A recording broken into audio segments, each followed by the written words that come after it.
Welcome YouTube. Today with me the Suunto Race watch in titanium version, a watch that I was very curious about actually from the moment it appeared on the market. From the past year and a half I've had mostly Garmin watches, and I decided to see how this watch performs. The design of this watch is really great. Here we have titanium constructions. We also have sapphire glass, which is hidden somewhere from a meter under the bezel. The strap is incredibly soft, incredibly pleasant, and the clasp is very cool.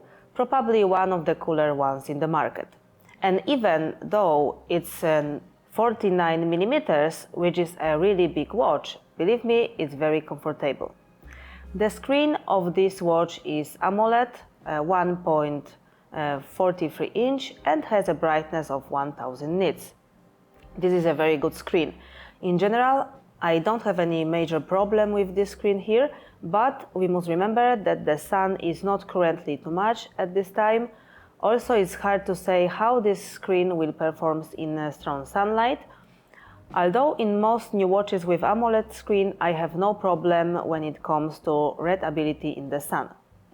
Here we have several watch faces to choose from when it comes to this watch. Unfortunately, we can get these watch faces from the outside, like we have, for example, in Garmin watches. Partially, these faces are customizable, meaning that you can change some of options displayed on the screen.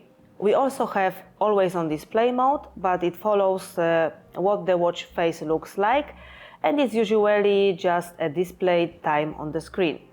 Navigation is via the crown and two buttons. Crown down, we enter ourselves into sports modes. Crown up, we open the control panel and other widgets. A long press of the crown and we enter the setting menu, pressing the button at the top, a last exercise we had, and pressing the bottom button, we enter the control panel. In addition, the up and down buttons are configurable, so you can add a function for yourself here. The control is quite intuitive, while I point out that this watch has pretty significant lag and it's not the fastest watch you can find on the market. The Suunto app is mobile only, there is no desktop app. From the first time I launched this watch, I was waiting for an update a long time. It was probably more than 45 minutes, but the application itself is, in my opinion, very cool, very intuitive, not overloaded. The first thing that greets us is a summary of our activities along with calendar. If we move to the side, we have widgets, which is a little more described here. And what else do we have in the app? We have Suunto App Store, plus Suunto Guides, My Sports app, structured workouts, but we get to that later. Offline maps, widgets, and notification settings on the watch. And now move to the smart features. This watch has notifications, but emoticons don't appear here. We can choose which app we want notifications from, at least on Android. I don't know about what is in iOS. And we can respond with predefined answers. And notifications also come during workouts. There is no such options as in Garmin that you can choose from which notification you want to get information on the watch during workouts, because in Garmin you can, for example, choose that all notifications, only text or only calls. Here the only thing you can do is to turn on Do Not Disturb mode before training, but then you need to remember that you will not receive notifications about every kilometer you run. Next, what we have is timer, weather, sunset or sunrise, and music control. However, despite the built-in 32 GB memory, we can't upload music to this watch and run without a phone. We can only control music, and we don't have payments, like in Garmin, for example. We also have an alarm clock, alarm, and the flashlight. And this flashlight is very similar to the flashlight from, for example, the Forerunner 965. It doesn't look like the flashlight built into the Epix Pro or Fenix. It's not a physical flashlight, so of course it doesn't shine as well as the one in Epix Pro or Fenix. The other thing we have is something like Find My Phone. This can also be helpful for some. Then we have the activity monitoring functions, and that is, first of all, real-time heart rate and blood oxygen saturation. I don't know if it's only with me that it works like this, but I actually managed to get a measurement of 92% once, which is still low, and mostly I had between 80 to 85%. Whether I have the watch tightly compressed or less, or higher or lower on the wrist. Next we have our resources, something like body battery in Garmin. Then we have steps and calories.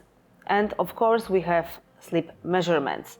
And this sleep measurement is quite okay, it's quite accurate, in the sense that we have quite a lot of feedback. However, we have no such thing as a sleep watch face, so all we can do is activate Do Not Disturb mode in the night. And now the sport functions. First of all, we have more than 95 sports modes, including, for example, Nordic walking. And I think it can be a really cool thing for many people, because not all watches support this. Garmin doesn't. We have rollerblading, team games like football or basketball. We have an altimeter and we have a compass. And now we move on to the indicators we have in this watch. After heart rate variability, which can give us information not only about tiredness, but also about our readiness to train. Then we have stress balance training, something like workout readiness. Next, the chronic training load. This is usually covers 6 weeks and indicator our training intensity. However, you have a more detailed description of these functions when you go into the app and into the Suunto Coach. Here you have a detailed description of, for example, intensity along with hints, number of workouts, training model, recovery, form, trends. Really, in terms of what we need at any given time, it seems to me that what the Suunto app shows us is completely sufficient in this case. Here in this app, I have set myself my running fields, the ones I like to run with. And after setting these fields in the app, in the watch, a new running mode appears. But you have to remember that you can do it from within the watch. You can also create structured workouts. I had here an interval created, then this syncs with watch, and you can run your own created workout. Next, my sports app. Here are the apps that we downloaded from the Suunto Plus store. And you can see here we have, for example, Cooper test or anaerobic threshold. We don't have this workout on the watch, so such custom workouts must first be downloaded from the Suunto Plus store app and then enable in the workout options. Of course, the watch can be paired with third-party sensors. And now, one thing that personally annoys me a bit is to see that this sensor is simply named as heart rate. There is no device name that is a Garmin belt or Polar Bear or the number. So if anyone has more of these sensors, I wonder what this looks like.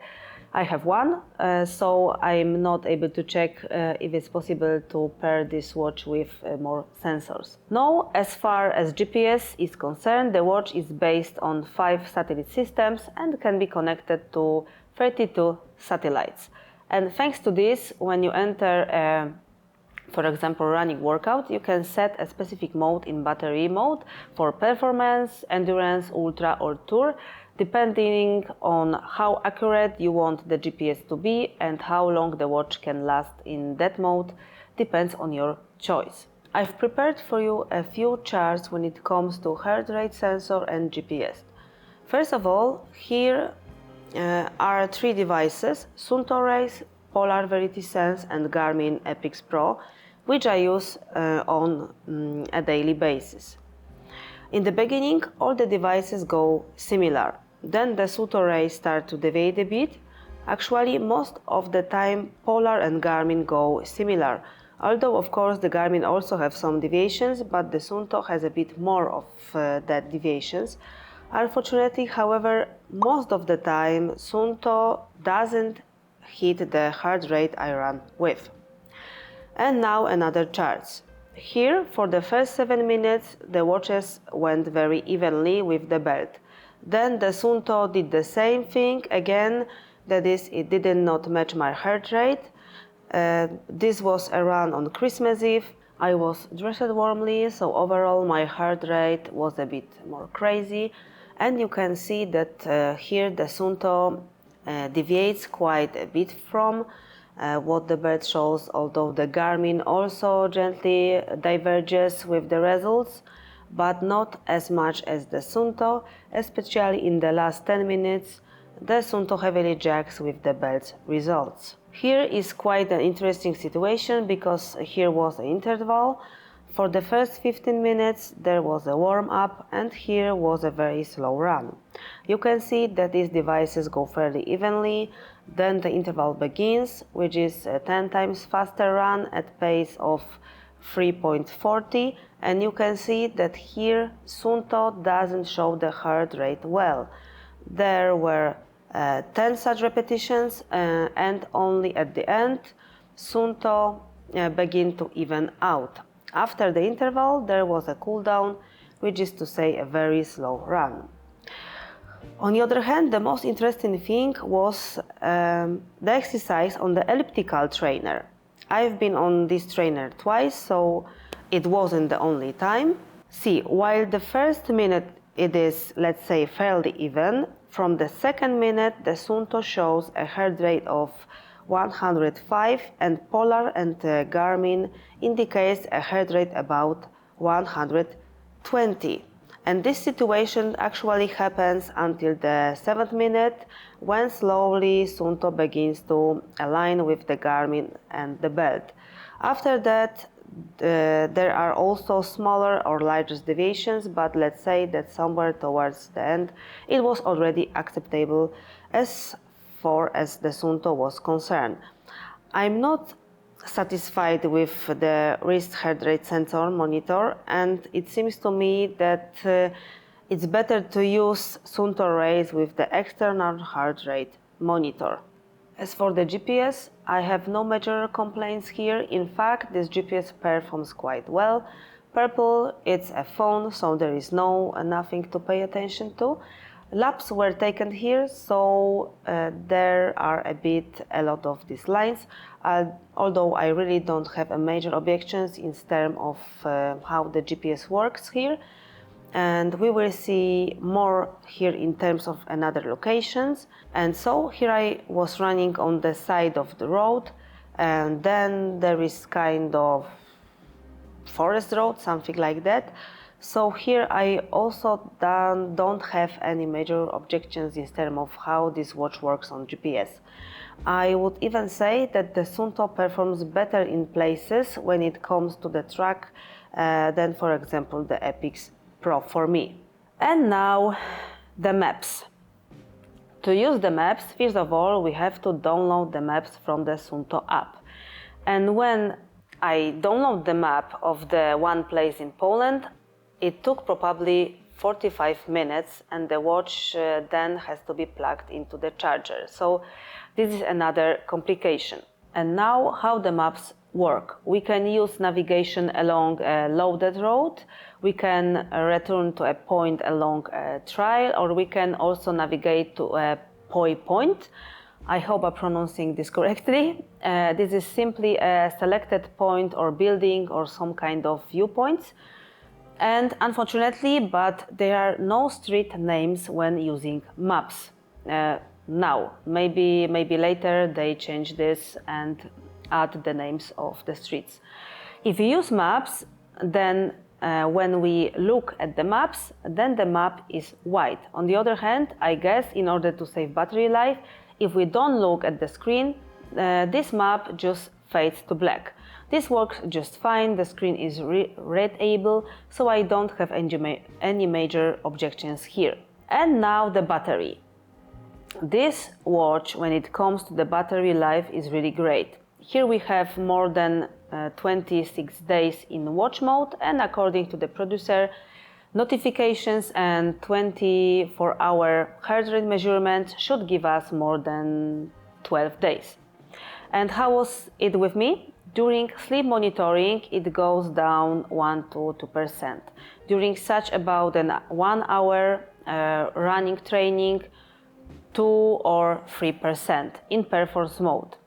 I use this watch in different configurations, both with always on display and without, and I always had notification on. And for example, with always on display without training, it was about 6-7% per day. With training, about 1 hour, went down about 10%. Without always on display, without training, it was going down about 6% per day, and without always on display, but with training about 1 hour, between 8 and 9%. That is, in fact, it can be said that is none of these variants I didn't exceed 10% of battery draining per day. So I think that in terms of how this watch runs on battery, it's really great. And now, how it is with this Suunto? It's all in all an overall good piece of equipment or not? It seems to me that for 550 euro in this titanium version, where it really looks great, and you can still buy it, let's remember, in the cheaper steel version, but only there is also 16 gigabytes, which doesn't matter too much anyway, because actually you will use this memory mainly for maps. But this watch has a very good GPS, great battery life, and of course it has a problem, in my opinion, with a not very accurate wrist heart rate sensor during activity. On the other hand, if someone buys this watch and is aware of these shortcomings in this aspect and will use an external heart rate sensor, it seems to me that is really quite an interesting proposition. I'm waiting to see how Suunto will develop, because they really showed with this watch that they can make a comeback and could be a really serious threat to Garmin in the future. And not only in terms of price, but also in terms of functionality. Thank you very much for this video. I hope I helped you a little. And of course, I invite you to my next videos. See you!